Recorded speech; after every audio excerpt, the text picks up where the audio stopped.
Kitabu cha Zaburi 71 mstari wa kwanza, Daudi anasema, nimekukimbilia wewe Bwana, nisiaibike milele.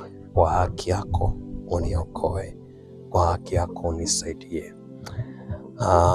Nataka nikuambie kitu kimoja, mwana wa Mungu. Ukiwa na hali yoyote ambao unakutana nayo, changamoto, magumu, mapito unayokutana nayo, au hata ukiwa salama, mtu wa kwanza kabisa wa kumkimbilia ni Mungu. Kimbilia kwa Mungu, kwa sababu Mungu ndiye chanzo cha uzima wetu. Mungu ndo chanzo cha maisha yako. Mungu ndo chanzo cha kuishi kwako. Mungu ndo chanzo cha pumzi ya uhai wako. Aliyeshikilia pumzi ya uhai wako ni Mungu.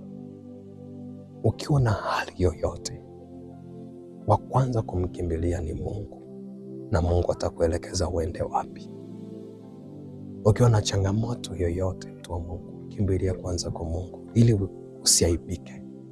Ukitaka usiaibike kwenye maisha yako, usiaibike kwenye kazi yako, usiaibike kwenye familia yako, usiaibike kwenye kile unachokifanya, kimbilia kwa Mungu.